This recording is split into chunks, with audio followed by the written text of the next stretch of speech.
திமுக கூட்டணி சார்பில் திருவள்ளூர் தொகுதியில் போட்டியிடும் காங்கிரஸ் வேட்பாளர் சசிகாந்த் செந்திலை ஆதரித்து பொன்னேரி ஹரிஹரன் பஜார் வீதியில் அமைச்சர் உதயநிதி ஸ்டாலின் பரப்புரை செய்து வருகிறார். அதன் நேரலை காட்சிகளை இப்போது பார்க்கலாம். இந்த பகுதிக்கு, இந்த நாடாளுமன்ற தொகுதிக்கு தேவைகளையும் நான் உறுதி செய்ய இப்போ நான் வாக்குறுதி கொடுத்துட்டேன். கண்டிப்பா நீங்க செஞ்சீங்கன்னா என் வாக்குறுதியை நான் காப்பாற்றுவேன்.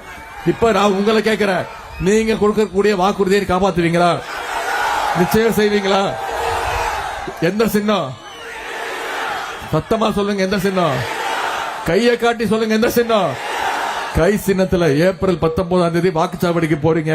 உங்க கண்ணுக்கு தெரிய போறது ரெண்டு விஷயம் தான். ஒன்னு, நம்முடைய கூட்டணி சின்னம் வெற்றி சின்னம், கை சின்னம். அதே மாதிரி நம்முடைய வெற்றி வேட்பாளர் திரு சசிகாந்த் செந்திலுடைய பெயர். இது ரெண்டுத்திலையும் நீங்க போடுற வாக்கு ஒன்றிய பிரதமர் திரு மோடியோட தலையில வைக்கிற வேட்டு வச்சிருவீங்களா? அதே மாதிரி 2021 சட்டமன்ற தேர்தலில் பிரச்சாரத்துக்கு வந்திருந்தேன். அப்பொழுது நம்முடைய கழக கூட்டணி வேட்பாளர் அண்ணன் திரு துரை சந்திரசேகர் அவர்களுக்கு வாக்கு சேகரிக்க வந்திருந்தேன். கிட்டத்தட்ட 10,000 வாக்கு வித்தியாசத்துல அவரையும் நீங்க வெற்றி பெற வச்சீங்க. அதற்கும் இந்த நேரத்தில் நான் என்னுடைய நன்றியை நான் தெரிவிச்சுக்கிறேன். இந்த முறை நான் அன்னை சோனியா காந்தி அவர்களுக்கும் சகோதரர் ராகுல் காந்தி அவர்களுக்கும் நான் மிகுந்த நன்றியை சொல்லி ஆகணும். ஏன்னா ஒரு மிகுந்த நல்ல வேட்பாளர், திறமையான வேட்பாளர், ஒரு நல்ல வேட்பாளர், இளைஞர் வேட்பாளர் உங்ககிட்ட ஒப்படைச்சிருக்கிறார். இன்னும் சொல்ல போனா திரு சசிகாந்த் செந்தில் சாதாரணமானவர் கிடையாது.